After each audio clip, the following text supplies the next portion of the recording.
para enviarte el amarillo se queda dormida. Eh, bien, pues les envié par de, no, par no, De- les envié pares pocos, les envié bastantes narraciones, un fragmento de la novela de Andreu Iglesias, un relato de René Marqués, otro de López Nieves, García Rami. Ujú. eh, Espero que hayan podido leer alguno. Yo sé que todas y todos son personas que están en una agenda cateada, o andan por Europa o por espía en Israel o Mira. Así que voy a empezar rápidamente sin demasiadas introducciones. Los derrotados es quizás el texto que más me interesa hablar un poquito hoy, porque Los derrotados es uno de esos libros que me parece que son bien buenos, y buenos en el sentido de que me gusta la lectura del texto, ¿no? Pero además de eso, creo que es un texto importante y la crítica o digamos los que hacen el canon de la literatura puertorriqueña como que no mencionan a Los derrotados como una de esas obras pilares de la literatura puertorriqueña. Sí. Probablemente porque Andreu, digo, esto es una conjetura de mi parte, quizás porque César Andreu Iglesias como oficio era periodista y hay como una pugna entre los escritores de literatura y los periodistas, como si los periodistas fuesen menos escritores. Y por otro lado, algo que me parece obvio y evidente, y es que la postura política de César Andreu Iglesias era muy clara, muy precisa con respecto, ¿verdad?, a su ideal no solamente independentista, sino eh, fue miembro del Partido Comunista, fue miembro del MPI, es decir, un escritor socialista que escribía, además de ser un periodista desde joven yo creo que hasta el día de su muerte, también escribió novelas, pero Los Derrotados, que se publica por primera vez en el 1956, es importantísimo, sobre todo eh, si lo vemos en un sentido meramente cronológico. Se publica a 20 años de la ejecución de Riggs, que en la historia eso es nada, ¿verdad? 20 años, de hecho hay un tango que dice que 20 años no es nada. Pues a 20 años de la ejecución de Riggs, a 19 de la condena de todo el Partido Nacionalista y de que fueron llevados a Atlanta, y a apenas 2 años del ataque al Congreso, 54. Así es que en ese sentido me parece bien importante que se publica esta novela específicamente en esa fecha. Y déjame mostrar algunas fotillos que me parece que serían muy pertinentes en este caso. Eh, bueno, como les decía, yo espero que estén viendo una foto de la antes de que ocurra la masacre de Ponce. Esa es la parada en la calle Aurora, eh, la De la parada masacre. pacífica. Si ven a todo el mundo, pues está con su Ujú. uniforme, camisa negra, pantalón blanco, los espectadores con sus sombreritos Panamá. Y eso se retoma en algunos de los relatos que podemos, de los que vamos a hablar hoy. Yo los traigo a colación sobre todo, o más bien, además porque voy a hablar un poquito no, voy a hablar bastante sobre un ensayo que se publicó como libro después, hay varias ediciones, de, de, del dramaturgo del que vamos a hablar también de un relato, de René Marqués, puertorriqueño dócil, eh, que se publicó en el 61. Es una conferencia y en ella hay una, digamos, teorización sobre la condición del puertorriqueño. visto de una manera general, obviamente, en la que se habla de la docilidad del puertorriqueño, pero además se habla, por supuesto, de cómo eso se refleja en la literatura y por eso es que me interesa precisamente el asunto. Y se refiere en varias ocasiones a diferentes sucesos y entre esos, por supuesto, la masacre de Ponce. Eh, Esas son fotos del periódico El Mundo, me parece que este del Mundo y del Imparcial, donde vemos obviamente el modo en el que se están Mm. ubicando eh, al lado derecho, al extremo derecho, el Ejército Libertador y la policía insular. Y esta foto que es buenísima, porque es el momento antes de que ocurra el comienzo eh, del tiroteo, bueno, de la masacre. De la masacre. Se puede observar al fondo de la fotografía cómo están ubicados al frente y en la parte posterior los policías, que de hecho no se distinguen muy bien en la fotografía, pero hay varios policías en cuclillas con la famosísima ametralladora Thompson, que se usaban como parte de la militarización de la policía que inició eh, Riggs. Y ahí está la foto en la que se supone que ocurre el primer disparo o el inicio, ¿no? de la masacre ocurrida en Ponce. Y este graffiti de sangre de Viva la República bajo los asesinos, que aparecen varios relatos Mm. de los que traemos a colación.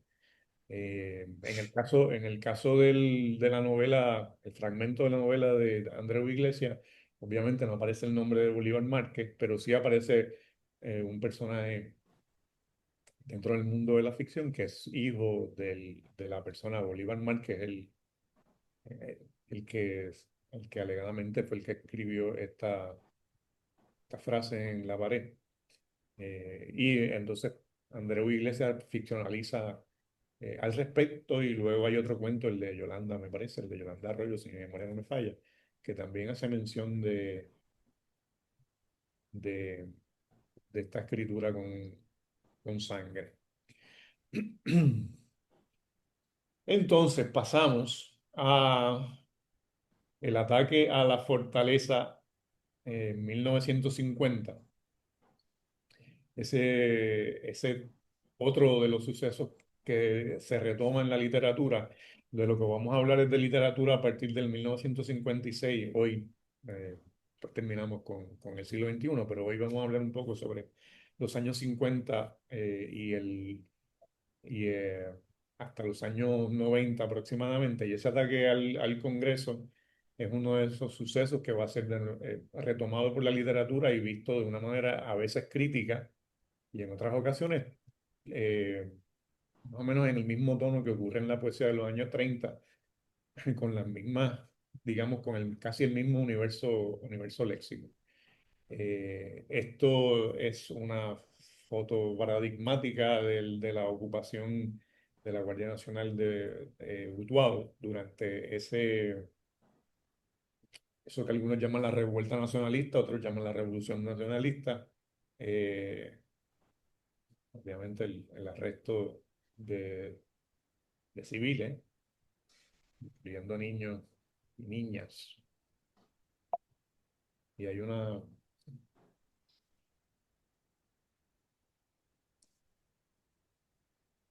perdón, una foto eh, que siempre me ha llamado la atención cuando este sujeto al centro de la fotografía, enanito, con un fusil que es un poco más grande que él, está llevando estos dos ciudadanos presos en el pueblo de Utuado.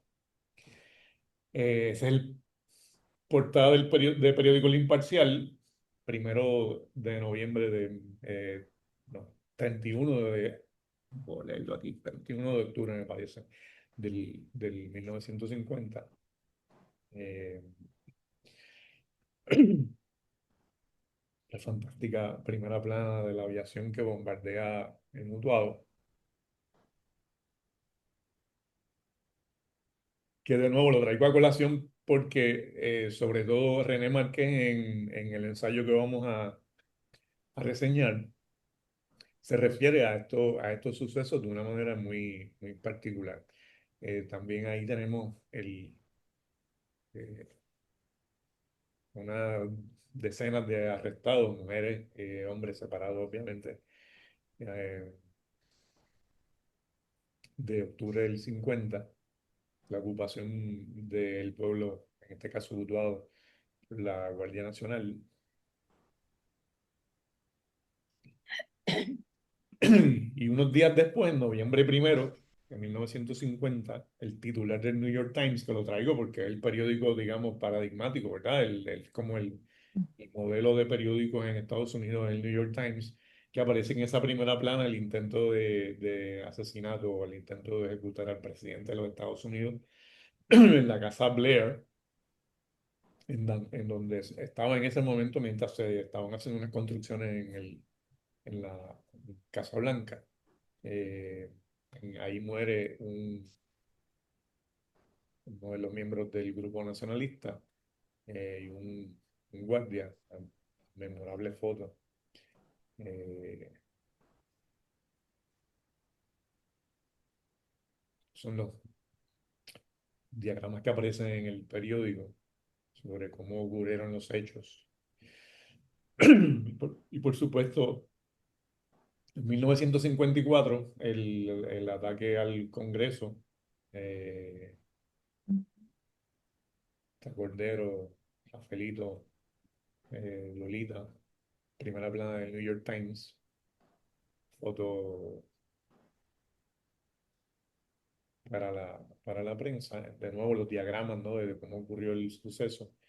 Y la foto que más me gusta de todas, que es esta en la que aparecen sonrientes, como si fuese un trío de guitarristas con la cantante principal, pero en realidad son los atacantes al Congreso en 1954. Bueno, nada, quería traer esas fotillos como un modo de ilustrar lo que queríamos decir. Gracias, Coda, por la, por la información. Bien, entonces, quiero repetir el asunto porque voy a hacer énfasis sobre el ensayo de René Marqué, aparte del relato de René Marqué. Y ahorita les pongo el enlace para que puedan acceder al ensayo de René Marqué a través de la web, en un PDF. Eh, Porque como les decía, ahora lo que va a retomar en la literatura de la que vamos a hablar es los hechos del 50 al 54.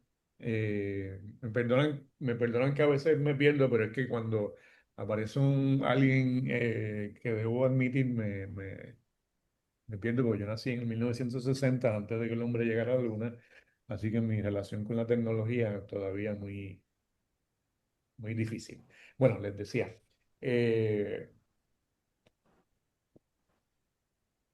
Insurrección nacionalista incluye entonces no solamente lo que ocurre en Puerto Rico, sino lo que ocurre, por supuesto, en la Casa Blair, en Washington. Eso es a las 1:15 de la tarde, un miércoles, 1 de noviembre de 1950. Estoy haciendo una reseña de lo que aparece en el New York Times, con una traducción al inglés bastante pobre, pero esa fue la que hice.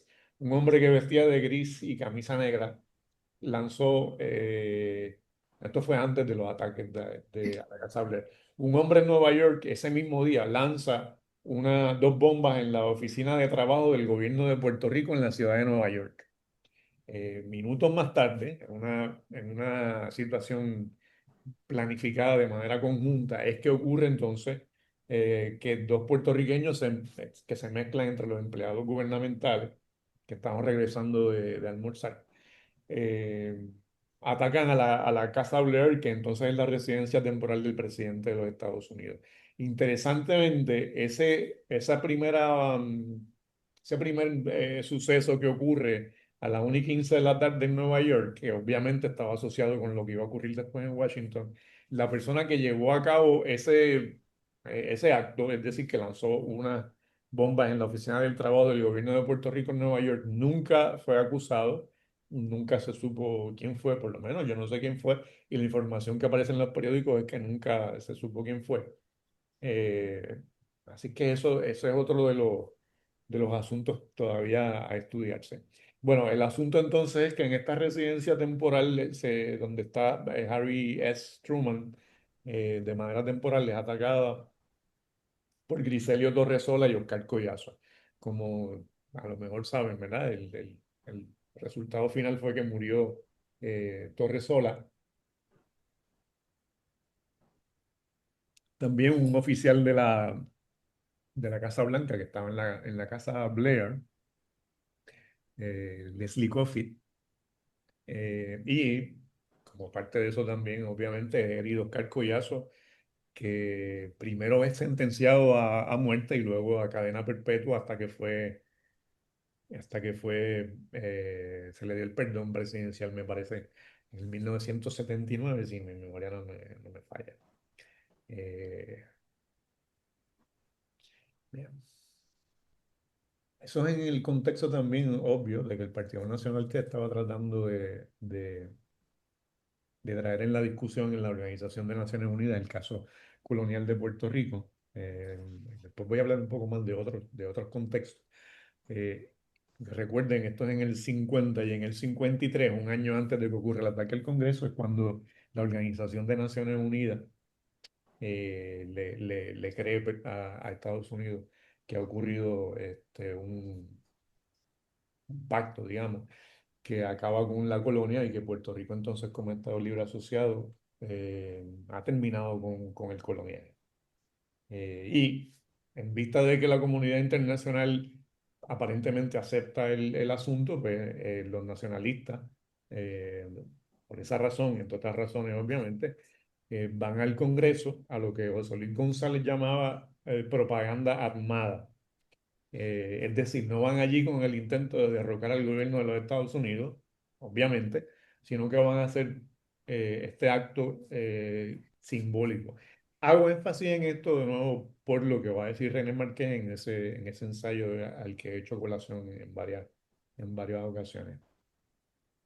En la entrevista que le hacen a los que han participado en este evento, Rafael Cancel Miranda dice para las cámaras de televisión. Si buscan en YouTube hay varios videos bastante buenos de agencias noticiosas norteamericanas de 1954 en la que aparecen los nacionalistas mientras son entrevistados y hay allá es que está el gesto bellísimo de Lolita Lebrón, que antes de contestar las preguntas que le hacen los periodistas, se arregla las pantallas porque tiene que salir bien en el video.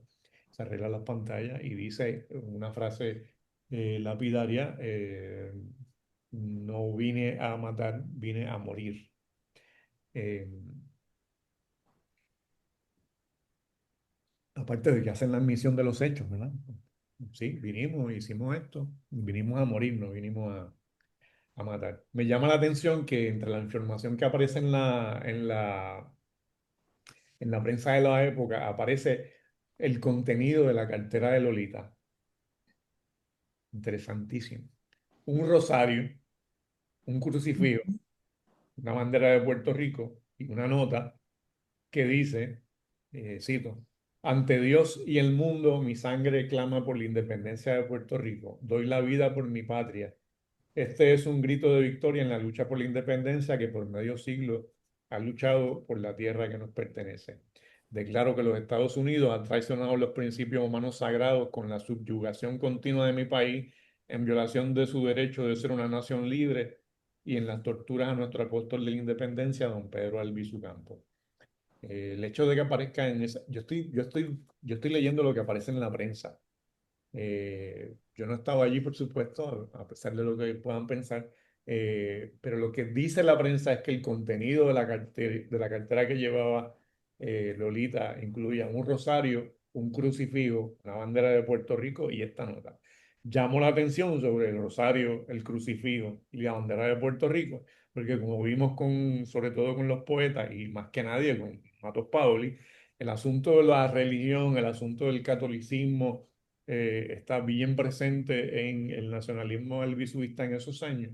Y en el 1954, por lo menos en la cartera de Lolita, había un rosario y un crucifijo para que no se nos olvide que el nacionalismo está vinculado de alguna manera eh, con la religión, sobre todo la religión obviamente cristiana, católica específicamente, para ser más concreto. Ahora bien, otra cosa que aparece la confesión de Lolita diciendo yo soy responsable de todo, que eso es un modo que tuvo Lolita pues digamos, desviar un poco la atención de quién había organizado, quién era el líder, etcétera. Rafael Cáncer Miranda en algún momento lo escuché decir que eso no era así, pero no importa, ¿verdad? ¿Qué importa? El asunto es que se hizo el-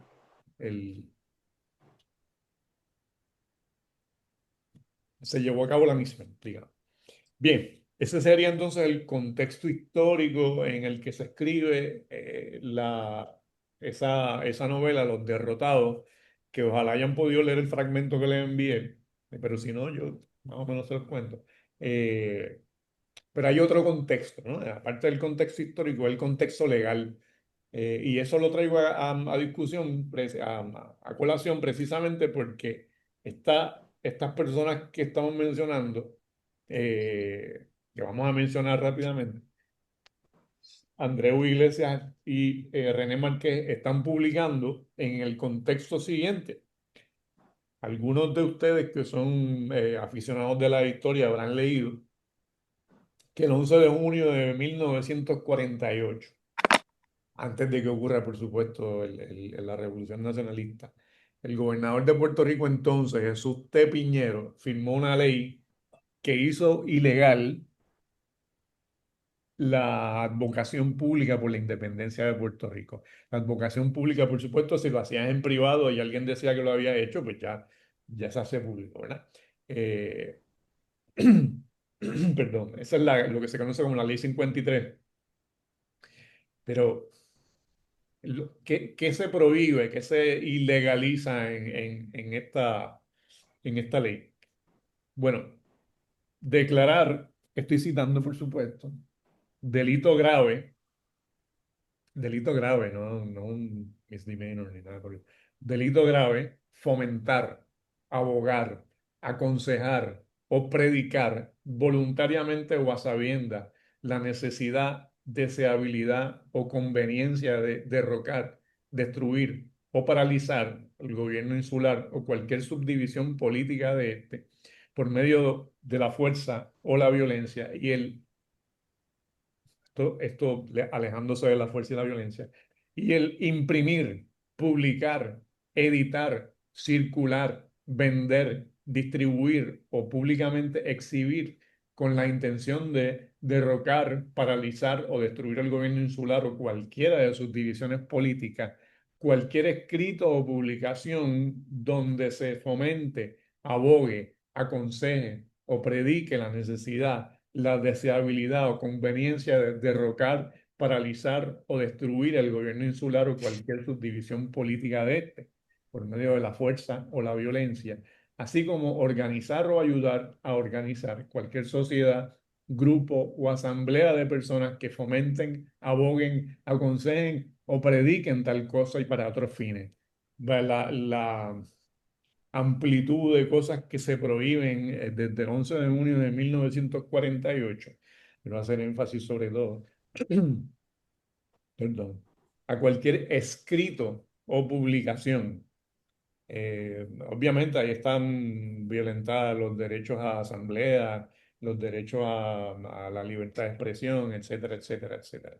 Pero es prácticamente lo que está diciendo, lo que se está diciendo en ese texto, en esa ley 53, es que usted ni habla, ni escribe, ni se reúne con el propósito de hablar sobre la independencia de Puerto Rico. Y en ese contexto, un delito grave que incluyó una multa de $10,000, y $10,000 en el 1948 Digo, ahora mismo son un montón de Ujú. dinero, por lo menos para mí.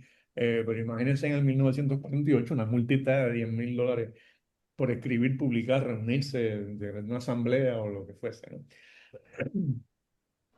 Bien, insisto en el asunto, entre otras cosas, ¿verdad? Aparte de la prédica y abogar, etcétera, imprimir, publicar, editar, circular, vender, distribuir o públicamente exhibir escrito o publicación, etcétera, etcétera, etcétera.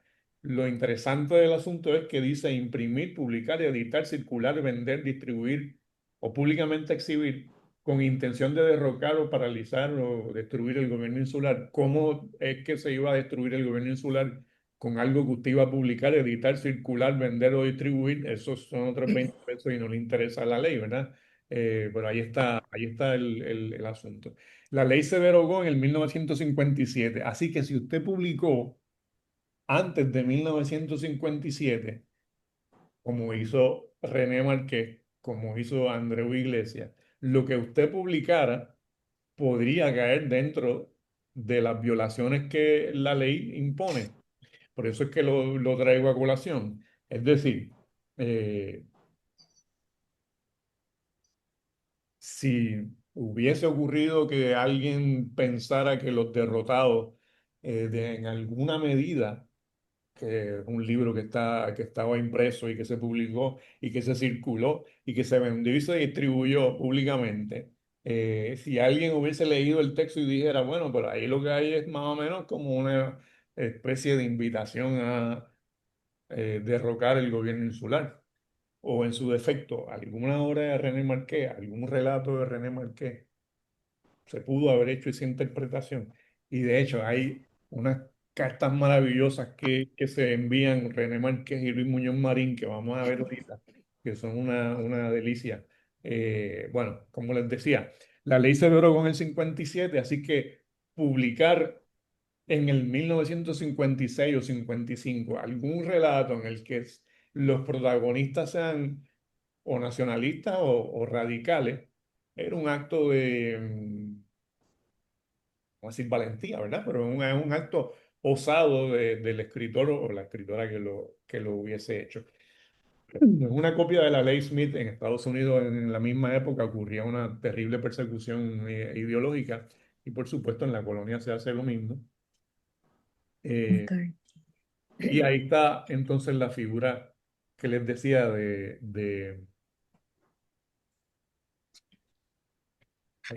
aparece en una buena fotografía de escritor César Andreu Iglesias. Digo, yo espero que ustedes estén viendo la fotografía de, de César Andreu Iglesias. No. Ah, claro, porque creo Ujú. que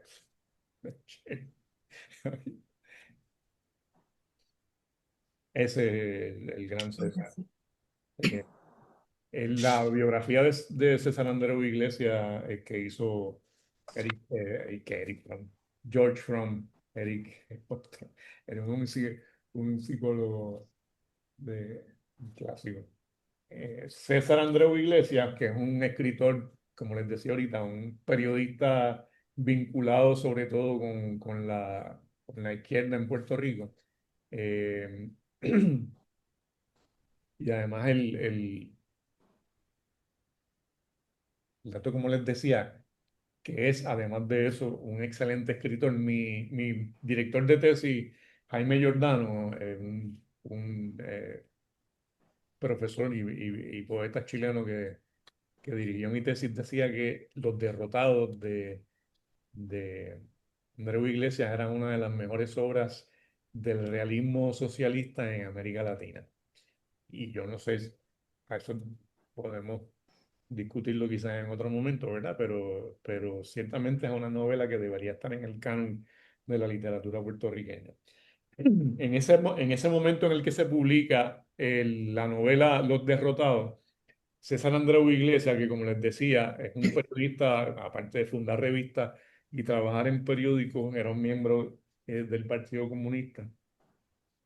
Luego fue miembro del MPI, pero en esa época estaba en lo que algunos pueden llamar un autoexilio, en el barrio Indígenas en Maricao, que en el 1956, 1957 es como decir que estaba casi en otro país, ¿verdad? De las razones por las cuales estaba en Maricao era evadiendo precisamente la persecución ideológica y la situación particular del Partido Comunista. El título de la novela, Los Derrotados, obviamente uno puede pensar que es una manera pesimista de ver las cosas. Sin embargo, desde el epígrafe de la novela, yo les envié el fragmento del capítulo 10. Me chequear aquí, sí, es verdad que es el capítulo 10. Parece que sí, el capítulo 10. Y en ese capítulo 10 lamentablemente no está no se me ocurrió enviarles el epígrafe del fragmento, pero en fin, se los digo ahora. La novela comienza con un epígrafe de un poeta, Arthur Hugh Clarke, que yo traduzco al español de la manera que pueda. No digan que la lucha no adelanta, que el trabajo y las heridas son en vano, que el enemigo no desmaya ni se rinde, o que nada cambia, que todo permanece. Bien. La novela tiene como dilema central la relación colonial de Puerto Rico con los Estados Unidos. Y todos los personajes, hombres y mujeres, y en esta novela hay personajes femeninos de importancia, que no parece gran cosa, pero estamos hablando en 1957. Y esos personajes tienen unos valores muy rígidos, bien definidos moralmente y políticamente. Y lo que digamos, los caracteriza es el valor, que el más importante de los valores, recuerden aquella frase de Albizu, el valor más importante es el valor más importante de los hombres es el valor, que lo mencionó en varios de sus discursos. Así que ocurre esa construcción de los personajes, está sobre todo basada en esa idea. Pero además, y esto es en cierto modo novedoso en la literatura que hace referencia al nacionalismo albisuista, es que hay una tensión entre los comunistas y los nacionalistas. Todo el texto está atravesado por esa especie de tensión, eh, pero a la misma vez hay como una especie de, en contradicción con el título, ¿no? Los derrotados. Hay como una esperanza en que puede ocurrir un nuevo comienzo en la lucha contra la colonia, sobre todo porque podría ser que los opositores más radicales se unieran. Eso es muy interesante. Y esa tensión entre comunistas y nacionalistas, como les decía, no aparece en ninguno de los textos. Recordemos que cuando los poetas que mencionamos en el primero o segundo día, ya no recuerdo, eh, cuando Julia de Burgos, Juan Antonio Correger, Clemente Soto Vélez hablaban de los obreros de la Revolución Rusa, la Revolución Soviética, de los trabajadores, etcétera, lo hacían sin que eso representara una especie de tensión con el nacionalismo. En el caso de esta novela, ya en el 1957, sí ocurre esa tensión. Una tensión que ocurre en los diálogos, obviamente, no es una tensión que se revele en una confrontación entre nacionalistas y comunistas. Pero como les decía, esta novela en el contexto en el que se escribe, el contexto de Puerto Rico, el contexto histórico, el contexto legal, ¿no? De la ley 53, la ley que se conoce popularmente como la ley de la Mordaza, y en el contexto de la literatura puertorriqueña, los derrotados podría colocarse, ¿verdad? Que esa es la tesis de Jaime Giordano. Dentro de lo que se llamó la novela del realismo socialista o del realismo social, alguna gente le decía el realismo social, pero no es el socialista, que son obras, sobre todo, obvio, de Sudamérica, como Guasipungo, El mundo es ancho y ajeno, El río oscuro, dos o tres más, que son las novelas que se usan como paradigma, como modelo del el realismo socialista. Y es realismo socialista porque estaba vinculado con proyectos políticos de izquierda de manera clara y precisa, ¿verdad? Son novelas que se escriben en función de proyectos políticos de izquierda y de las luchas populares. Y en todas estas novelas hay una obvio condena al imperialismo, generalmente desde una perspectiva leninista. Así que alguna gente también llama novela proletaria a esos textos. Algunos críticos, como el norteamericano John Beverly, plantean que esas novelas se hacen desde una perspectiva que es casi como si la hubiese enviado un grupo de intelectuales directamente de la Unión Soviética, lo cual no tendría nada de raro, pero tampoco es algo que podamos decir que es estrictamente cierto. Así que no podemos entrar en ese debate si la novela de Andreu Iglesias es o no es realismo socialista o si tenía directrices de la Unión Soviética. Lo que sí es cierto que es una novela que no está en el canon de la literatura puertorriqueña y que desde mi punto de vista, por razones ideológicas, y porque es un tipo de novela realista que en esa época sobre todo se hacía énfasis en lo que se llamaba, ya nadie habla de eso, ¿no? Pero en esa época se hablaba de la novela del lenguaje, que es una manera de decir una novela que tiene autonomía, una novela autosuficiente. Un nombre mal puesto porque todas las novelas son del lenguaje, pero bueno, así era que se llamaba en esa época. Eh, no sé si eh, vieron, entre otras cosas, ¿verdad? Que en el relato Otro Día Nuestro de René Márquez se inicia con una cita de San Juan de la Cruz, que es el paradigma del místico. Eh, la fecha exacta de la publicación, estoy buscando la fecha exacta de la publicación de Otro Día Nuestro, porque mi memoria no es una de mis virtudes, así que espera un segundito. 1955, sí, un año antes de la novela de Andreu Iglesias, que en ningún momento se refiere al asunto del misticismo, que recordarán, tiene como modelo principal a Matos Paoli. La novela de Andreu Iglesias, por el contrario, ¿verdad? Esto es un asunto más relacionado desde una perspectiva, digamos, materialista, marxista. La, ahora,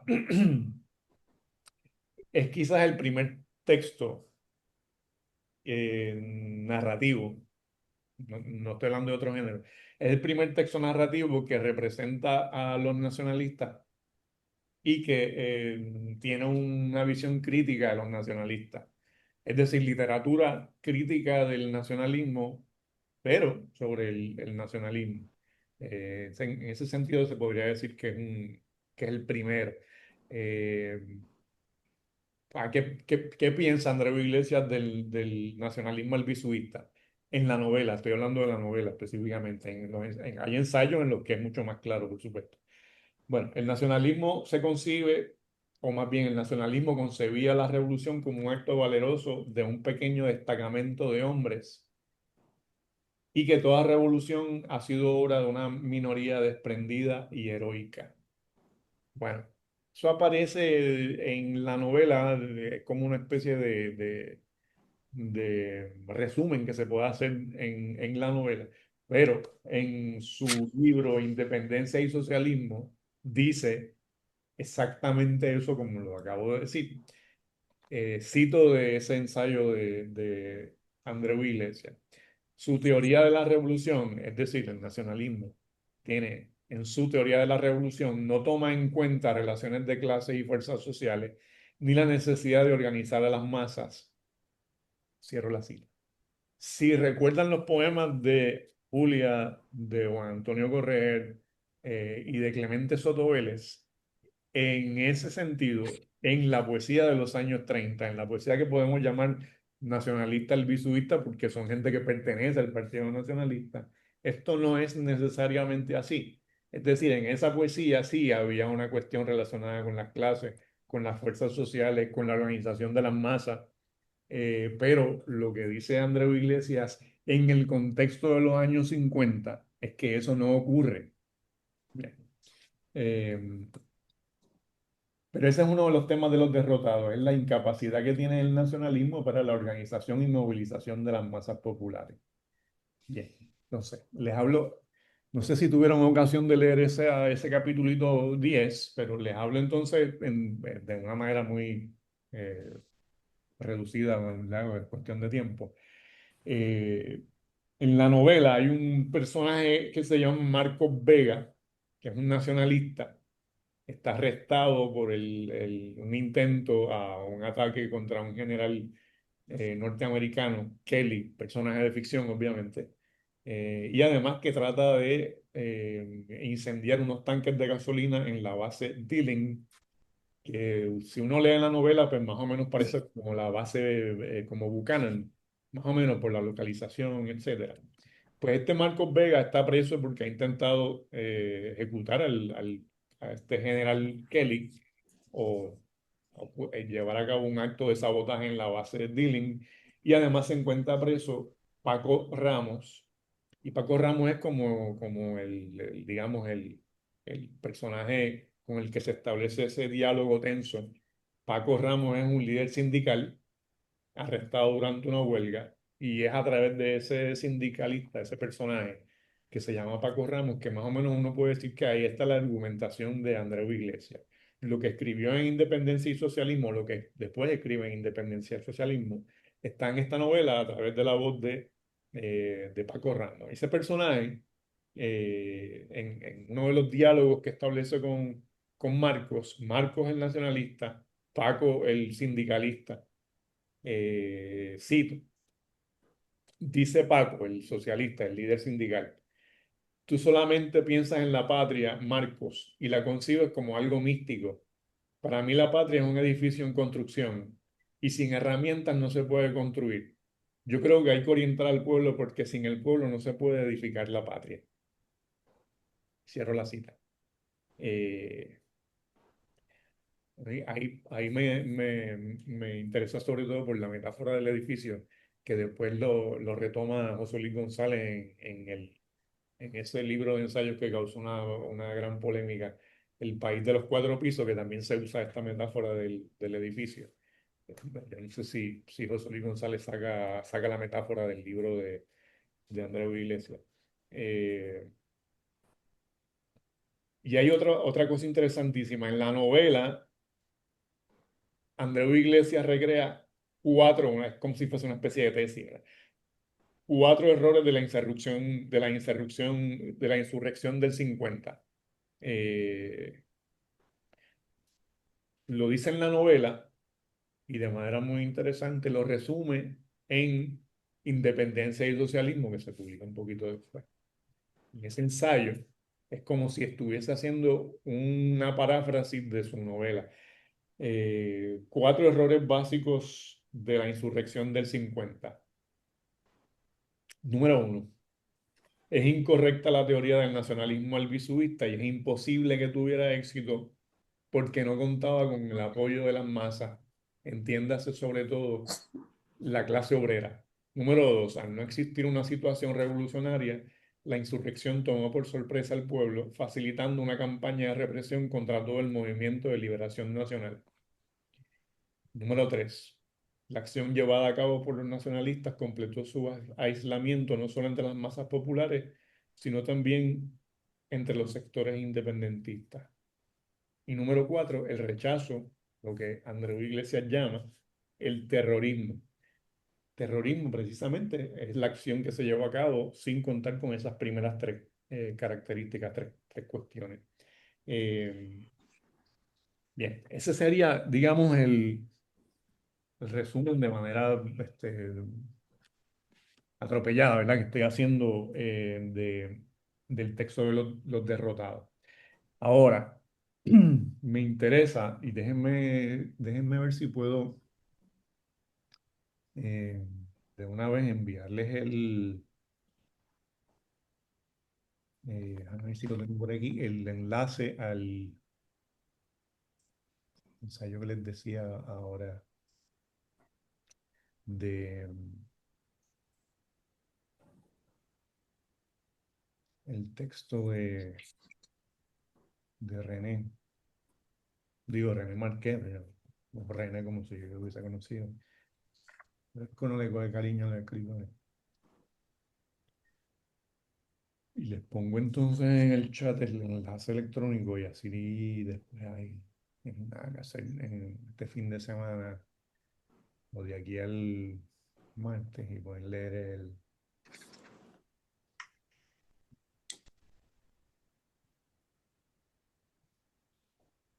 un link,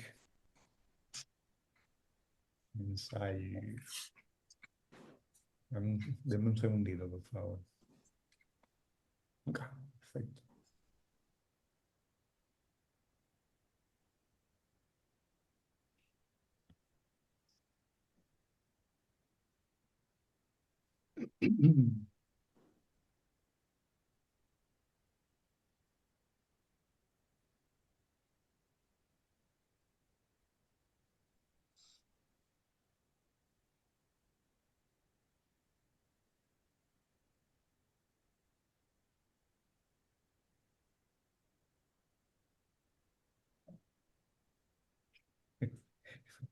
Denme más de un segundito.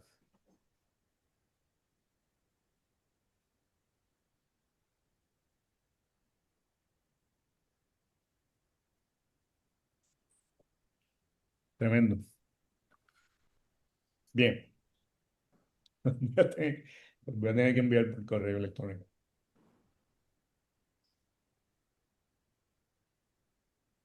Bien. René Márquez. Tenemos el privilegio de que René Márquez escribió El puertorriqueño dócil, un texto de 1961. Y en ese ensayo, René Márquez explica o hace alusión a su propia obra y su propia obra con respecto al nacionalismo. Por lo tanto, ahí no tenemos que hacer conjeturas porque el propio René Márquez nos está diciendo por qué y para qué escribió sus textos con relación al nacionalismo, sobre todo en los años 50. Pero remember que eso es lo que dice René Márquez sobre su obra y nosotros tenemos perfecto y total derecho a leer a René Márquez y hacer otras interpretaciones diferentes a las que hace el propio autor, ¿verdad? Eso es lo chévere de la literatura. Es casi como decir, yo escribí esto por estas y estas y estas razones y viene un escritor y dice, no, usted está equivocado. Wow, no es que esté equivocado, pero es una interpretación válida, ¿verdad? Cada cual puede interpretar el texto según le parezca conveniente. Pues mire, eh, este ensayo, El puertorriqueño dócil, causó conmoción en el 1961 y lo siguió causando durante mucho tiempo. Sobre todo porque hay algunas frases y algunos eh, planteamientos que hace René Márquez que fueron muy mal visto, sobre todo por gente que en el 1961, cuando virtualmente no existía el Partido Nacionalista, Pedro Albizu Campos estaba en terribles condiciones, eh, vivo, pero en terribles condiciones. eh, y estas cosas que dice René Márquez con valentía y con absoluta libertad causaron bastante revuelo. Vamos a acelerar un poquito, sobre la muerte, un texto del propio René Márquez dice, y esto me gusta mucho porque René Márquez escribe este ensayo, El puertorriqueño dócil, y cuando habla de su propia obra, habla en tercera persona, a mí eso me gusta mucho. Él dice, por ejemplo, estoy citando el ensayo, que el enlace fue un desastre, lo que traté de hacer ahí, enviarle el enlace, se lo envío cuando termine aquí para que puedan leer el puertorriqueño dócil. Dice René Márquez, estoy citando, el protagonista del cuento La Muerte, cuento del 1955, no se enfrenta a la masacre de Ponce con sentido político heroico, aceptando la muerte como solución existencial. Su acción, juzgada por criterios comunes, podría clasificarse de pasiva. Eso dice René Márquez sobre el protagonista de su propio cuento. 1955. Remember again. Esto es en vigencia de la ley de la mordaza. Ese cuento se publica cuando aún es vigente la ley de la mordaza. No importa lo que diga el cuento con respecto a los nacionalistas, es un cuento protagonizado y el contexto del cuento es la masacre de Ponce. Y así que cualquiera pudo haber interpretado que ese texto hacía en alguna medida algún tipo de exaltación del nacionalismo, lo cual implicaba una violación de ley. Eso para que esté más o menos claro, ¿verdad? Bien, Michel Lefranc, ex profesor universitario en el drama del mismo autor, se refiere a sí mismo, René Marqués, un niño azul para esa sombra. No pasa de ser un intelectual a quien la acción directa, gesto agresivo y único en su vida, conduce a la destrucción. Una excepción a esa regla de violencia por exasperación la constituye el cuento El juramento de él, en el cual se lleva hasta las últimas consecuencias la personalidad dócil del puertorriqueño. Aquí, dice René Márquez, la violencia de que es víctima el personaje no provoca acción agresora alguna de su parte. El protagonista, significativamente sin nombre, ni siquiera es nacionalista. Víctima inocente de la historia oficial provocada por la revuelta de 1950 y la macartiana doctrina jurídica de culpabilidad por asociación, permanece inerte dentro del mecanismo implacable del Estado que lo devora. Eso es un análisis claro y preciso de cuentos de René Marqués y una obra, un drama de René Marqués, hecho por el propio René Marqués. Bueno. El texto es bastante amplio, tiene unas 40 páginas aproximadamente, y quizás sea bueno recordar que ese ensayo que se publicó más tarde en realidad fue un discurso frente a una asociación de psicólogos, y a mí eso me parece particularmente jugoso, me gusta mucho leerlo por eso, ¿no? Yo pensando en qué dirían estos psicólogos cuando René Márquez está leyendo esta conferencia. Yo imagino que alguno de ellos estaría pensando, pues René Márquez es psicólogo, es decir, se está metiendo dentro de de nuestra profesión, ¿verdad? Bien, eh, otra cita, ¿no? Que saco con respecto precisamente a cómo René Márquez utiliza o hace un análisis de la psicología del fenómeno nacionalista, el fenómeno nacionalista como él llama a la cuestión, ¿verdad? Estoy citando. El fenómeno nacionalista dramatiza tanto en la realidad como en la literatura, que es un privilegio que tú tengas un escritor que te está hablando del fenómeno nacionalista en la literatura en los años 50, lo cual te soluciona un montón de problemas de investigación porque ya él lo está planteando. Claro, uno lo que lo hace, lo que hace es buscar cómo contradecirlo. El fenómeno nacionalista dramatiza tanto en la realidad como en la literatura otro problema psicosocial, el notorio impulso autodestructor del puertorriqueño, en otras palabras, su tendencia suicida, eh, polémica en el asunto, ¿verdad? Este reprimir, continúa la cita, este reprimir o inhibir el normal impulso agresor hacia los demás para dirigirlo morbosamente hacia sí mismo es una característica de seres y pueblos dóciles. Continúa la cita. Mientras una autoridad en psicología no nos pruebe lo contrario, podemos aceptar el hecho como característico dentro del cuadro psicológico de la docilidad. Fuerte lo que está diciendo René Martí aquí. Eh, y esta cita, de hecho, ustedes no lo ven, pero yo lo puse en letras mayúsculas. Esta cita de René Márquez en El puertorriqueño dócil. Los atentados nacionalistas han resultado ser una serie de espectaculares fracasos, lo cual me parece maravilloso que lo diga de esta forma. Recuerden el primer día cuando les decía que José Emilio González decía, valga la redundancia, que el independentismo puertorriqueño hacía propaganda armada. René Márquez lo había dicho en otras palabras 20 años antes de José Luis González. Son espectaculares fracasos. Es decir, son performance, son espectáculos. Yo no creo que hayan valorando la cuestión. Yo simplemente estoy, bueno, yo no sé lo que quiso decir René Marqués y yo no soy quien para defenderlo. Lo que quiero decir es que lo del espectáculo, es decir, el llamado a la atención de lo que habla ahí René Marqués y que después José Luis González lo toma desde otra perspectiva, es real, ¿verdad? Remember, en lo que decíamos al principio, la nota que aparece en la cartera, en la cartera de Lolita.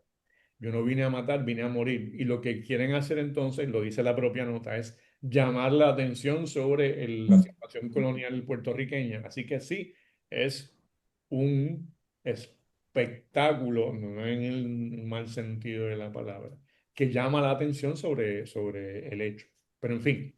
eh, Hace una comparación, recordemos, 1961 es la fecha en la que se publica este ensayo y se hace esta conferencia. Compara entonces el nacionalismo con eh,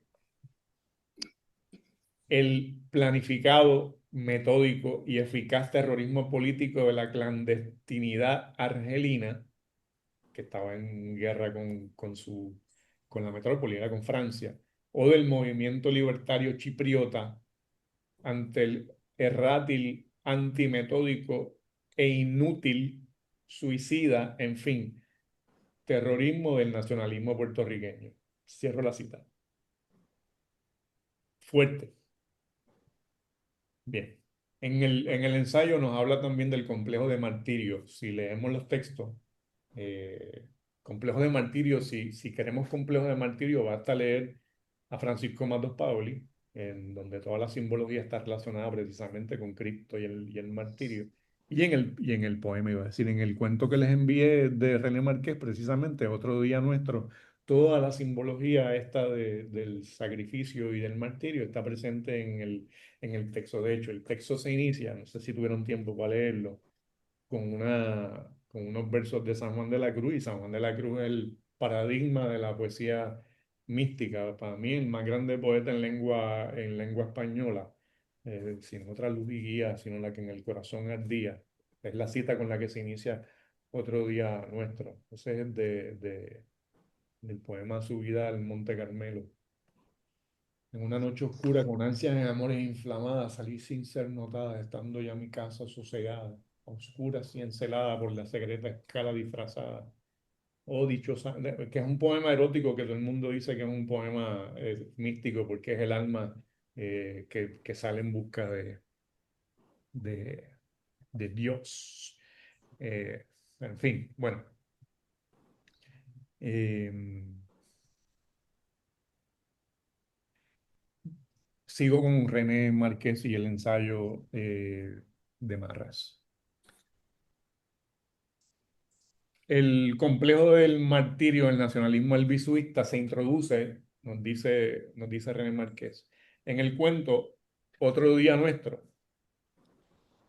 que es el que les envié, 1955. De nuevo, volvemos a la cuestión del contexto, la ley 53. El texto, dice el propio René Márquez, introduce por primera vez el complejo del martirio, el complejo de martirio del nacionalismo albisuista. Sí, pero lo hace en el contexto de la ley de la mordaza, que es una alusión directa al nacionalismo albisuista. Y la figura de Albizu, que no tiene nombre en el texto no se dice, mire, don Pedro, sino que es maestro, pero si uno lee el texto y lee maestro, pues obviamente sabe que la alusión es a don Pedro, a Pedro Albizu Campos.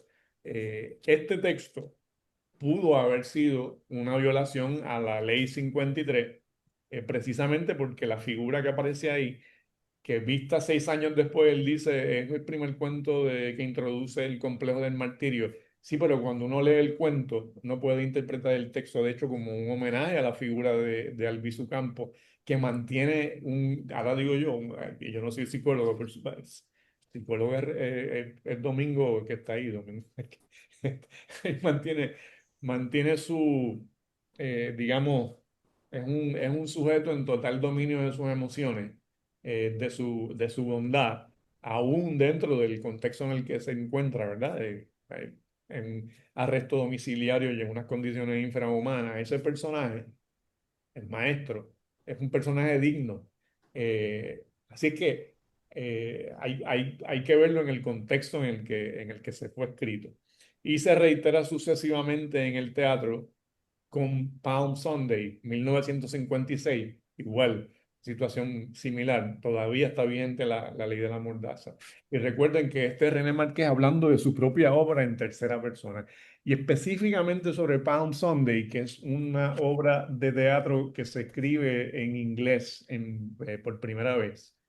Eh, Hay un intercambio de cartas entre René Márquez y Luis Muñoz Marín que me parece demasiado bueno como para no compartirlo.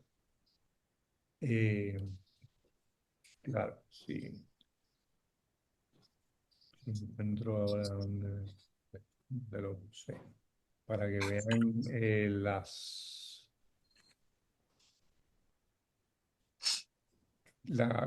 cartas que envía, perdón, las cartas que le envía René al gobernador Luis Muñoz Marín, envía al gobernador entonces, y, y la carta que el gobernador le envía respuesta a,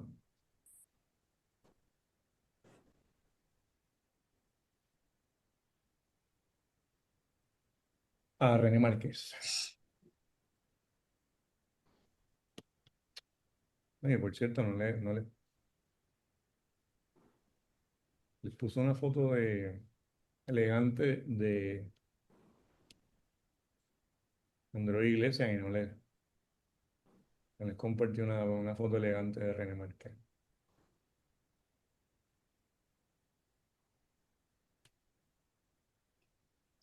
No sé si pueden ver la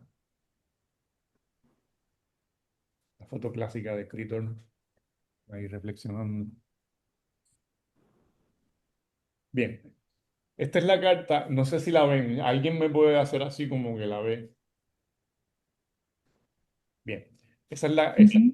una carta que envía René Márquez al gobernador de Puerto Rico. No sé si la puedan leer, obviamente, estoy pidiendo demasiado quizás. Eh,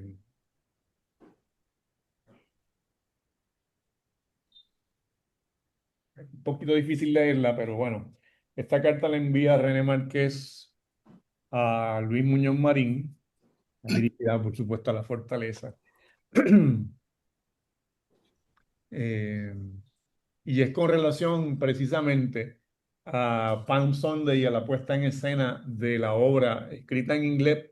Y entonces el propio René Márquez explica, ¿no? Le envío aquí una copia monografiada de Palm Sunday, escrito originalmente en inglés para la clase de dramaturgia del doctor Theodore Epstein durante mi estudio en la Universidad de Columbia en 1949. Del 49 pasan 7 años antes de que se represente la obra, en inglés, por cierto, y la preocupación de René Marqués, según pueden leer en esta carta, que yo no recuerdo si se la envié realmente. Eh, y es la situación de que un actor que va a participar en la representación de la obra decide no hacerlo porque teme la persecución política, es decir, va a actuar en una obra en la que se representa de alguna manera la masacre de Ponce y entonces decide finalmente no participar porque tiene miedo de perder su trabajo o de que haya persecución ideológica, etcétera. Así que las circunstancias llevan a René Márquez a escribirle esta carta directamente al gobernador de Puerto Rico. En este momento, René Márquez está trabajando en la División de Educación de la Comunidad. Eh, René Márquez tiene la presencia de ánimo no le va a escribir a un burócrata cualquiera ni a alguien del Instituto de Cultura. Fue en 1956, así que ya se había fundado el Instituto de Cultura. No le va a escribir a un funcionario, le va a escribir al gobernador de Puerto Rico, tranquilo. y le envía esta cartita donde dice, gobernador, a ver si usted puede interceder para que esta situación no ocurra. Eh, hay una cita a diferentes periódicos, etcétera. Pero el gobernador de Puerto Rico, no, ni corto ni perezoso, le contesta. Eh,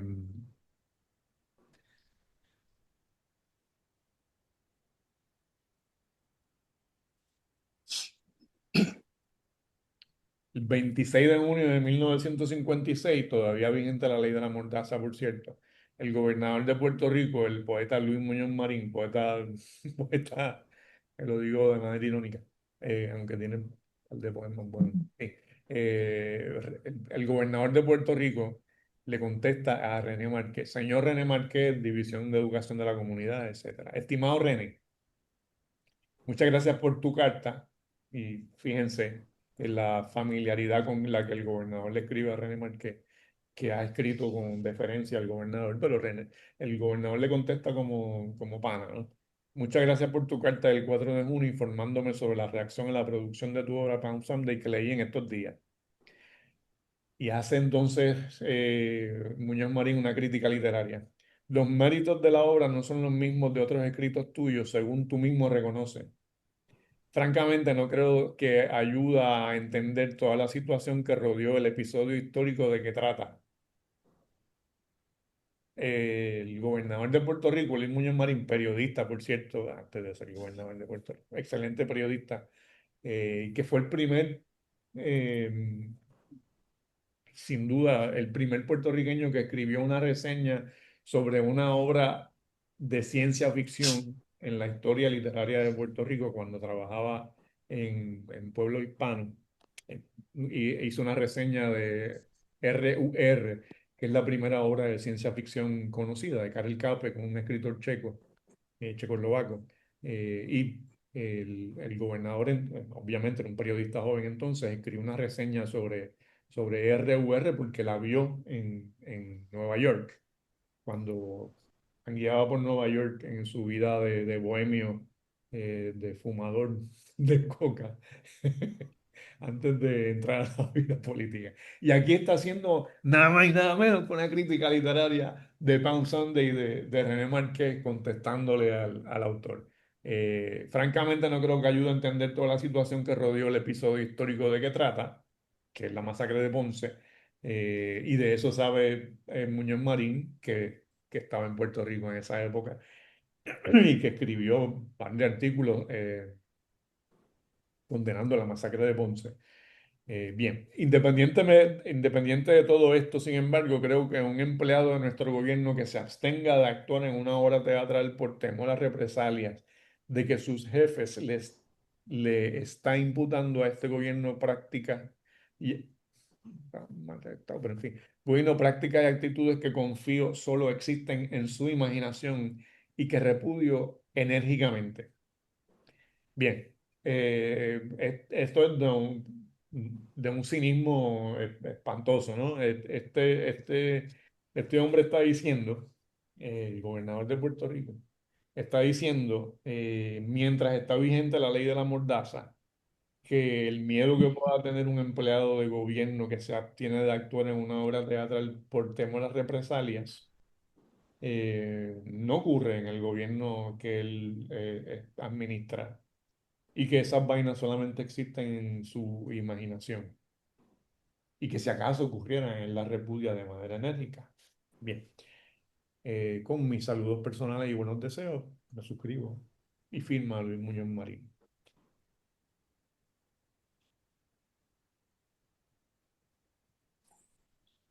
Pantalones de... Ups, perdón. ¿Quién? Bien, ups, volvió a aparecer. Déjame...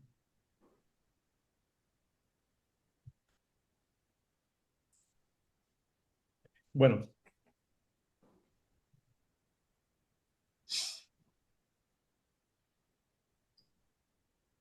como les decía entonces, Palm Sunday, lo menciona René Márquez entre esos textos en alguna medida hacen alusión al nacionalismo albisuista, y luego el propio René Márquez hace una eh, mención de otros textos, por supuesto, incluyendo los suyos, ¿no? Un niño azul para esa sombra del el propio Marqués, pero además incluye Encrucijada de Manuel Méndez Ballester, que es del 58, la novela de Andreu Iglesias, de la que hablamos ahorita al principio, Los Derrotados, que es del 1957, La Ceiba en el Tiesto, del 56, de La Guerre, otra novela, y una novela que no la encuentro de ninguna manera ni con los espiritistas de Francisco Matos Paoli, El Gigante y el Alba, de Ricardo Cordero, de 1959. Esta es una novela de autor puertorriqueño publicada en el 59 en una editorial de Barcelona, editorial Rumbos de Barcelona, de 1959. El Gigante y el Alba. Eh, He tratado de encontrarla y nunca la he encontrado. Si alguien, bueno, Domingo Márquez anda por Boloña, pero si pasa por Barcelona, a lo mejor en una de esas librerías de viejos, de libros usados, si encuentra El Gigante y el Alba, estoy dispuesto a pagar hasta $20 por esa novela. Bien. eh, el asunto aquí, pienso yo, es el siguiente: la docilidad de la que hablaba René Márquez y de su propia acercamiento a su obra, es muy, muy problemática. Pienso que, aparte de la reacción que causó en el momento en el que salió el ensayo por muchos años, ¿verdad? Es un asunto debatible, ¿no? Hablar sobre la docilidad en la literatura y en la realidad. Eh,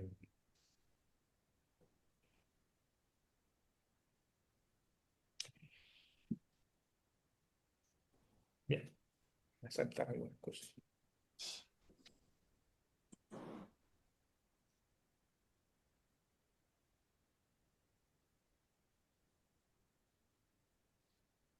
Digo,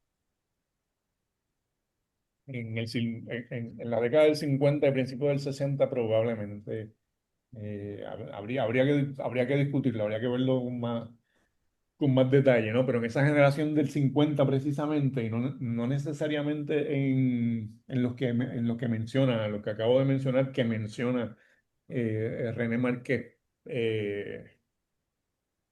pero el propio José Luis González, Abelardo Díaz Alfaro, Emilio Díaz Valcárcel, que son de esa generación, más o menos, esa generación del 50, aunque de hecho René Márquez también menciona a Emilio Díaz Valcárcel, dice por supuesto un escritor joven, en ese momento, Emilio Díaz Valcárcel, que escribe sobre la guerra de Corea.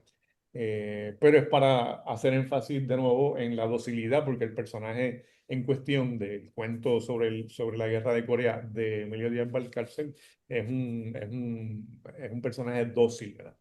Eh, Bien, entonces a mí en la próxima reunión yo voy a tratar de ser lo más rápido posible y hablar de la generación siguiente, que es la generación del 90, hasta el siglo XXI, ¿verdad?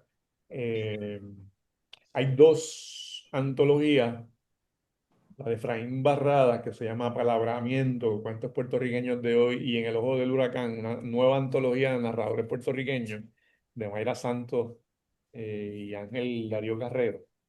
Eh, y por último, otra antología más o menos contemporánea con esas dos, que son ya de este siglo, y que interesantemente se llama Puerto Rico Indócil, antología de cuentos puertorriqueños del siglo XXI.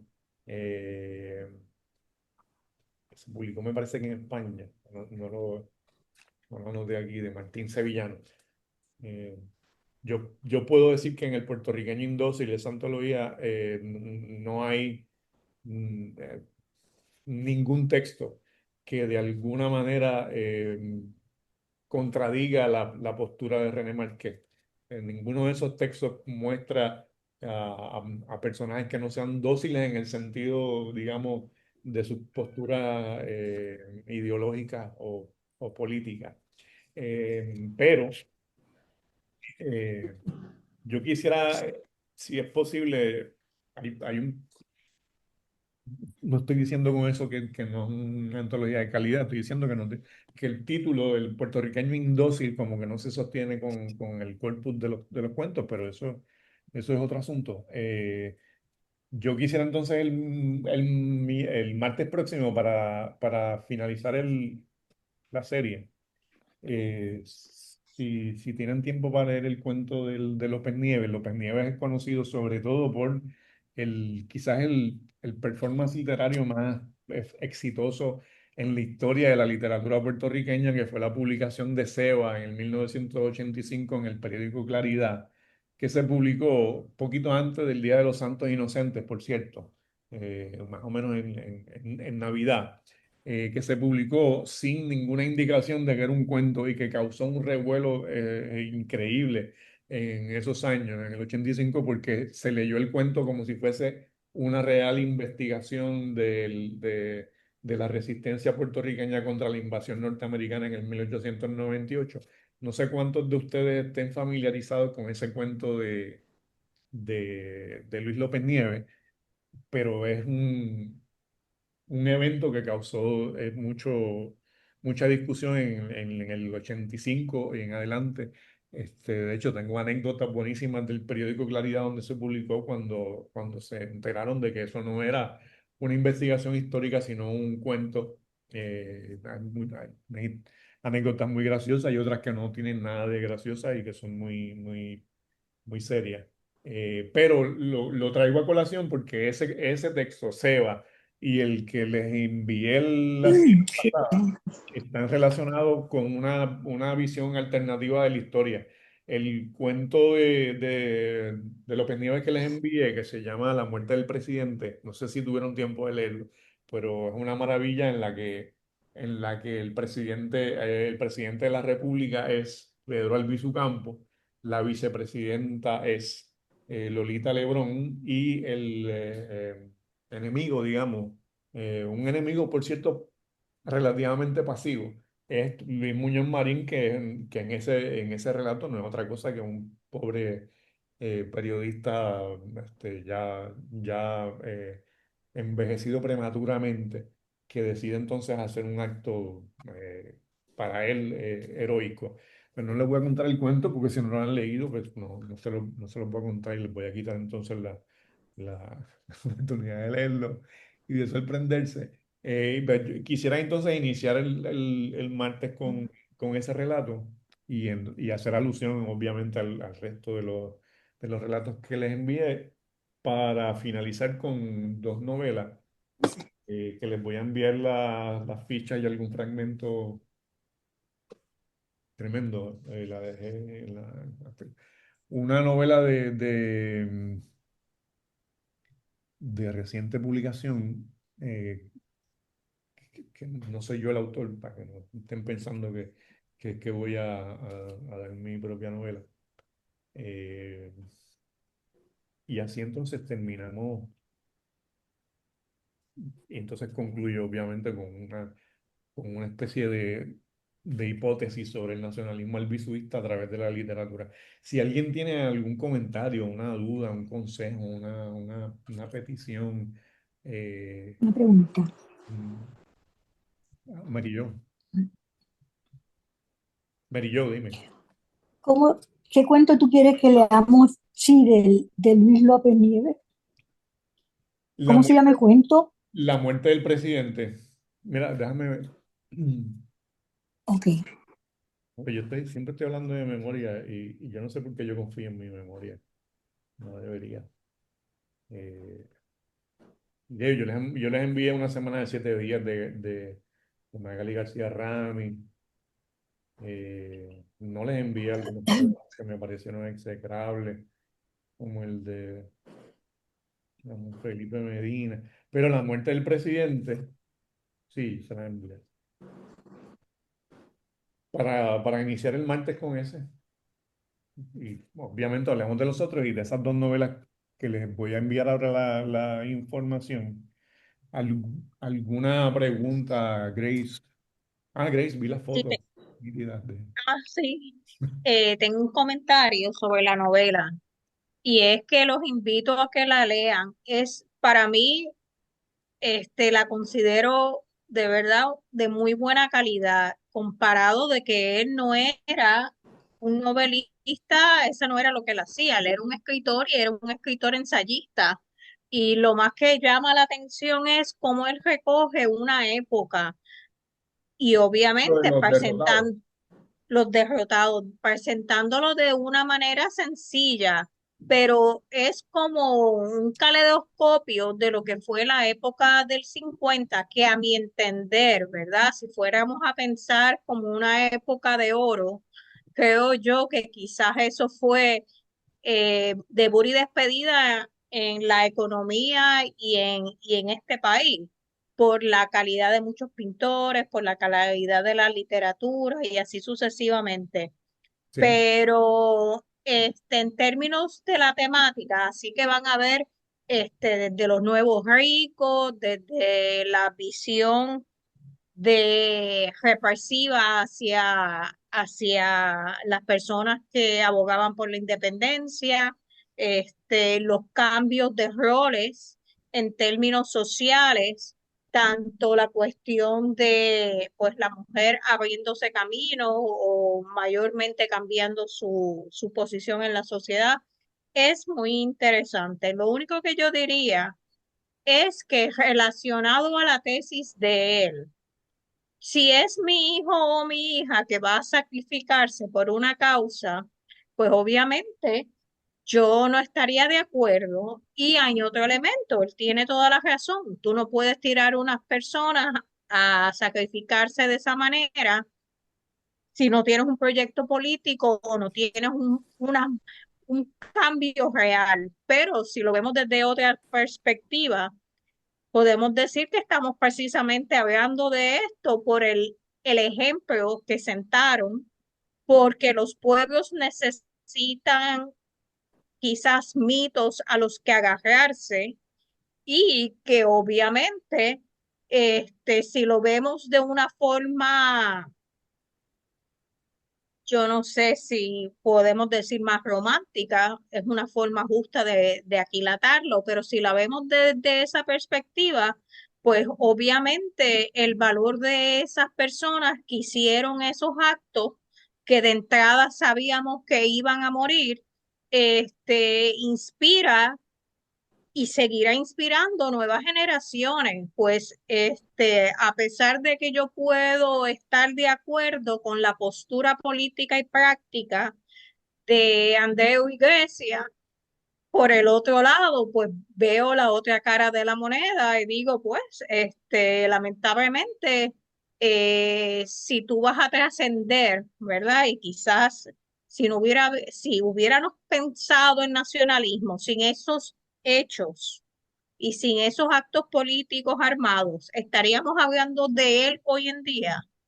Es como preguntas que uno se hace para aquilatarlo dentro de toda su magnitud y de una manera más, vamos a decir, más benévola o más en toda su perspectiva de lo complejo que es establecer juicios sobre ciertos actos. yo Pero pienso, vuelvo y digo, yo pienso que desde la, el, desde la perspectiva práctica, yo no lo hubiera hecho, ¿verdad? Porque no había un movimiento.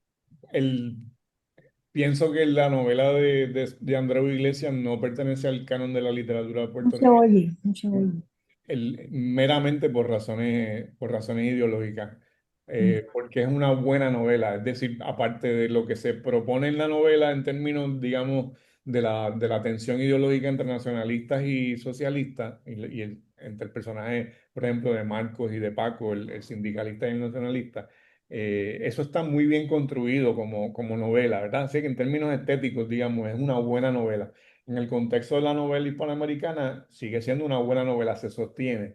Así que sorprende que una novela como esa ni siquiera se mencione cuando se habla de la literatura puertorriqueña en el 50, porque sería un magnífico, ¿eh?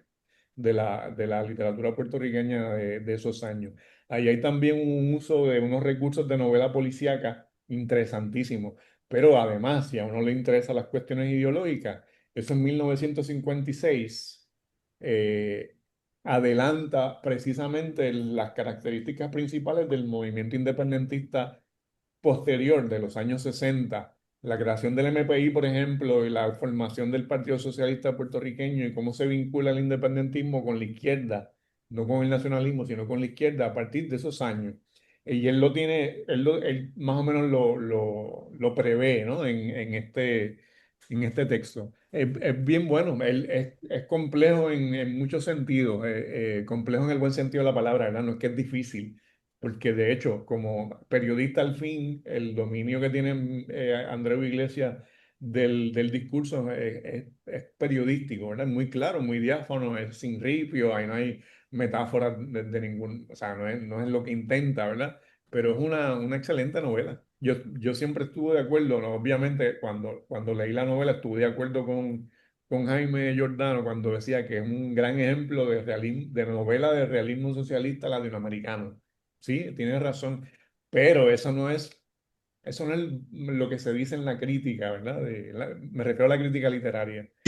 Eh, eh, y sí, lo bueno además que tiene, lo que convierte la novela en una buena novela, además, es que como muy bien tú dices, Grace, que uno lo puede leer como una obra estética, una novela, y lo puede leer también como un documento ideológico. Y es tan bueno que uno puede leer la novela y decir, bueno, sí, estoy de acuerdo con lo que dice la novela, pero también puedo decir esto otro, ¿no? Bueno, eso está chévere, eso significa que es una buena novela. Perdonen, ¿alguna otra pregunta o comentario?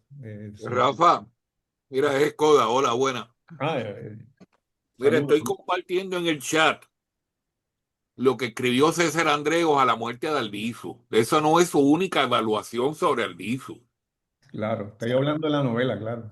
sino por eso, que hay que tener en cuenta eso, que es lo mismo que pasa con René Marqués y con su discípulo amado, Correel.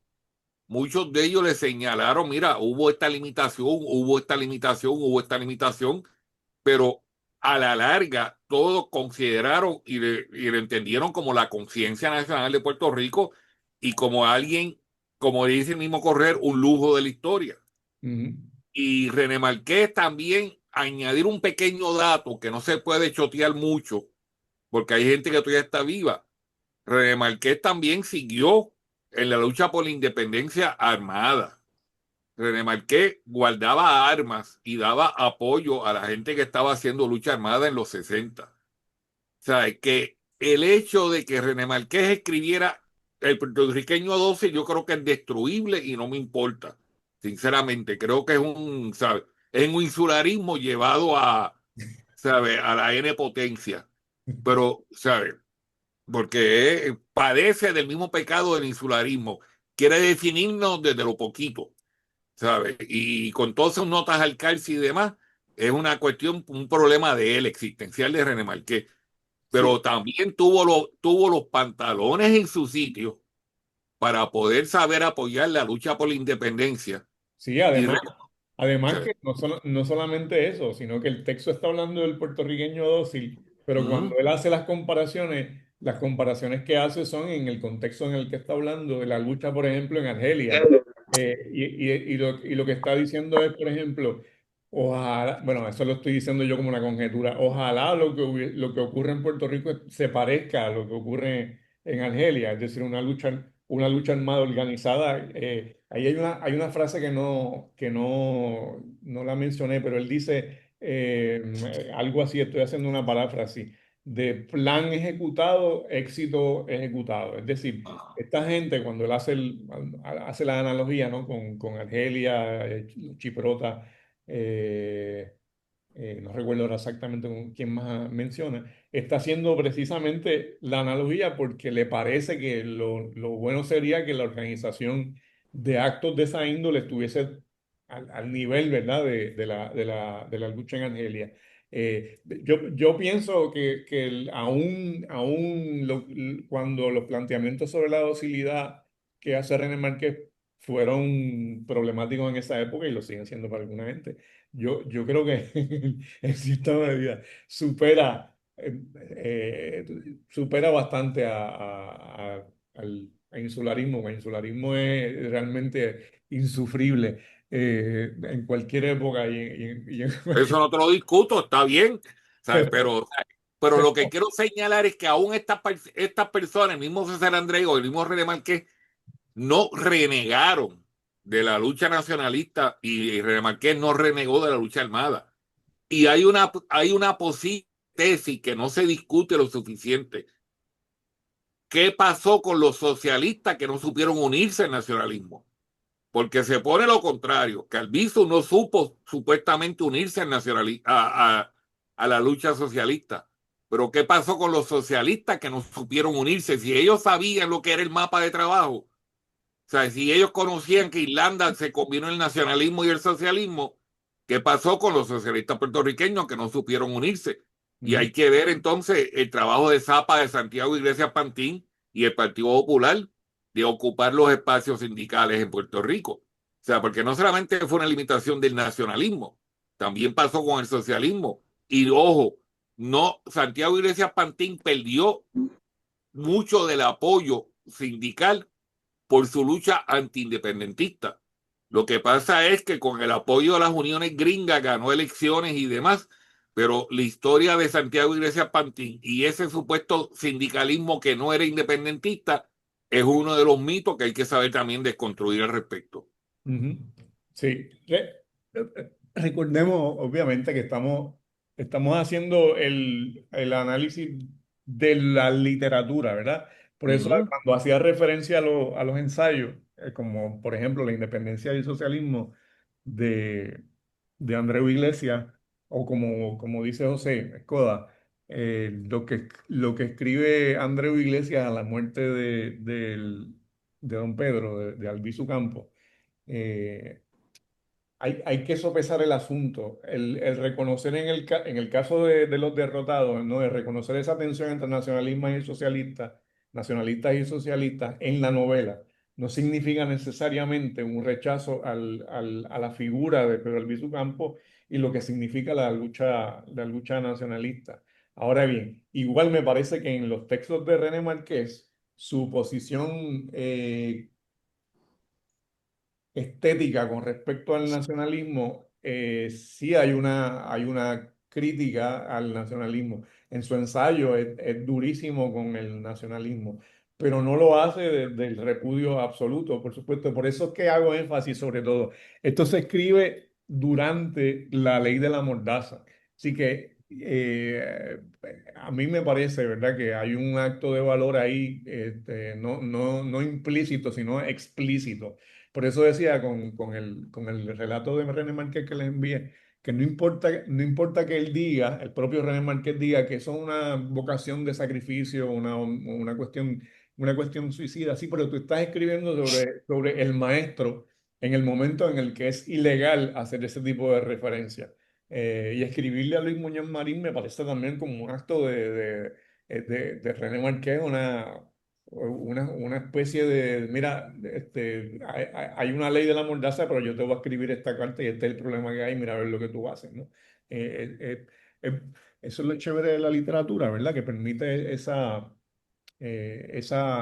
lecturas, pero no hay ningún, de hecho, yo creo que el libro, el ensayo que se publicó como librito de Correger, El líder de la desesperación, mucha gente lo interpreta también como una crítica mordaz a la figura de don Pedro. No me parece. De hecho, a Francisco Matos Pauli lo leyó casi como una ofensa, pero no me parece una ofensa porque siempre hay un nivel de respeto a la figura de Albizu Campos en toda expresión de estos que luego no abandonaron el Partido Nacionalista.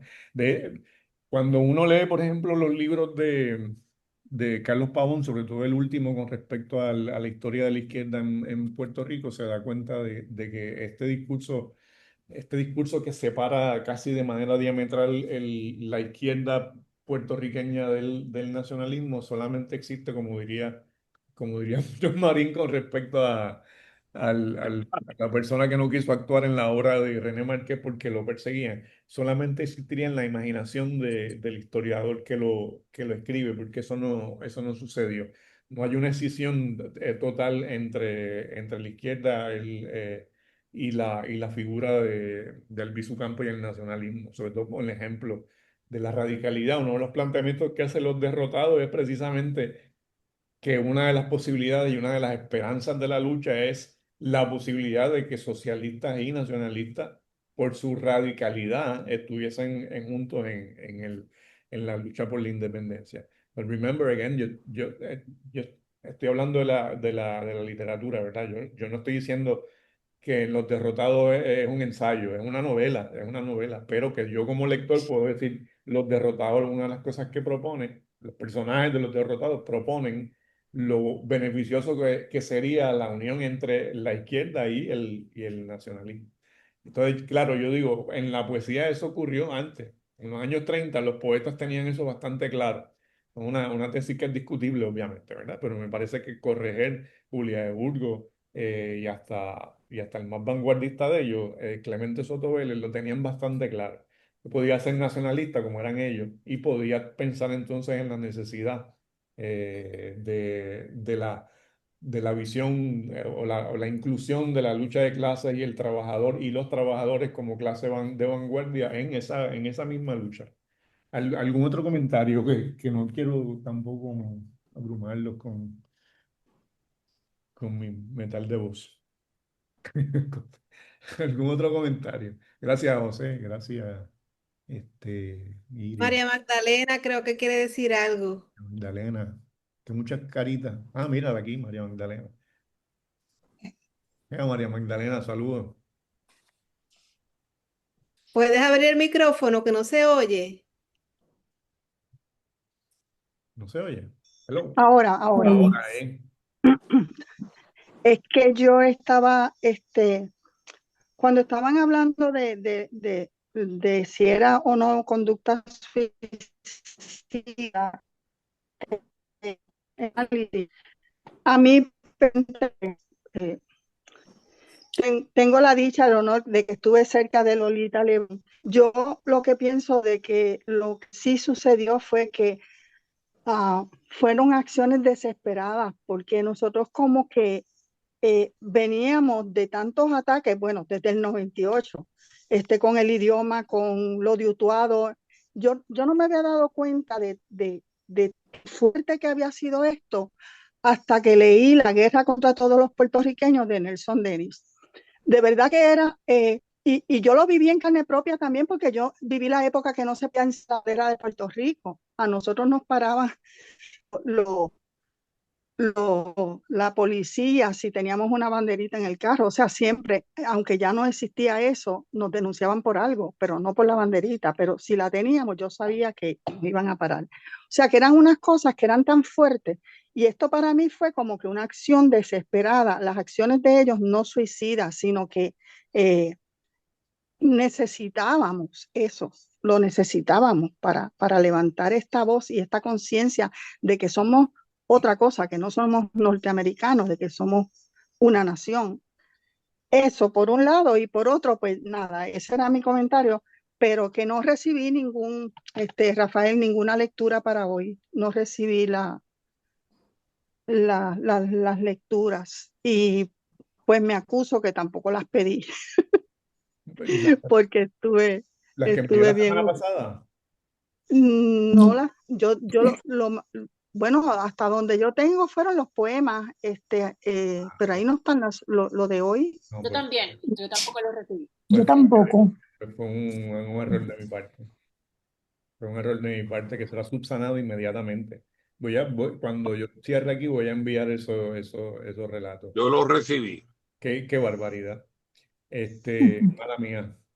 Eh, yo no sé, yo quisiera hacer así en lo siguiente, cuando yo estoy ahí con este monólogo, estoy hablando de los textos en cuestión, es decir, el cuento, la novela, Los Derrotados, el ensayo de René Marqués, los poemas de Matos Paoli, etcétera, etcétera. Es cómo se refleja el nacionalismo albizudista en los textos literarios. Hago alusión, por supuesto, a ensayo y a otros géneros, ¿verdad? Eh, pero bajo ninguna circunstancia, yo no, bueno, que yo conozca, ningún escritor puertorriqueño que haya hecho alusión al nacionalismo lo hace desde una perspectiva negativa o sin reconocer el valor que tiene la gesta nacionalista. Que en los textos y hasta en los ensayos sean duros críticos del nacionalismo, eso es un asunto obvio, ¿verdad? Eso está ahí. Pero yo estoy hablando de los textos literarios. Pero la dureza de René Marqués con respecto al nacionalismo, que citamos, ¿verdad? No es que estamos haciendo conjeturas sobre el texto, sino que lo citamos. Eso no significa bajo ninguna circunstancia que René Márquez no participara, como dijo José ahorita, no participara también de la lucha independentista según su criterio, ¿verdad? Particular. Y el reconocimiento de la figura del nacionalismo y los nacionalistas era clara. But la literatura es capaz de hacer eso, es capaz de hacer críticas que quizás no se hacen desde el ensayo o desde el otro tipo de discurso. Y haciendo la salvedad, obviamente, de que sí hay historiadores y ensayistas que sí hacen una crítica dura y mordaz y sin ningún tipo de respeto a esa figura, ¿verdad? Ay, perdónenme, ¿algún otro comentario? Tengo que enviar eso ahora El, mismo y me el perdona. miércoles, el miércoles 11 de la semana pasada, 11 de junio, fue que llegaron todas las lecturas. Miércoles 11. Sí, pero parece que no sé qué hice, que no la envié a Iris y a María Magdalena. Pero es mi responsabilidad. Yo me autocritico severamente como hacían en las asambleas del PCP. Gracias, Tari. ¿Algún otro comentario sin vergüenza? O sea, que no tenga vergüenza de hacer otro comentario. Sí. Pues si no tenemos más comentarios, pues entonces nos vemos el martes y si se les ocurre algo de aquí al martes, me escriben con cualquier pregunta, sugerencia. Alguien me había preguntado sobre el papel de los puertorriqueños en la guerra civil y sobre todo, lo tengo por aquí anotado, y sobre todo en Cataluña. Por aquí lo tengo. Gema. Gema está por ahí, se fue. Sí, Ah, Gema. No sé si me oye o si te oigo yo a ti. ahora, sí. Mira, este libro es una maravilla. Yo te envío la ficha ahora, de Voluntarios de la Libertad Puertorriqueños en Defensa de la República Española en 1936. No sé si lo has visto, si lo conoces. No. Pues te envío la ficha bibliográfica ahora. Lo publicó Ediciones Callejón. Esto es del 2015, me parece. Hace 10 años. Sí, 2015. Magnífico libro. Te envío ahora toda la información. Eh, Vale. yo, es una maravilla de libro y además hay un trabajo bien interesante.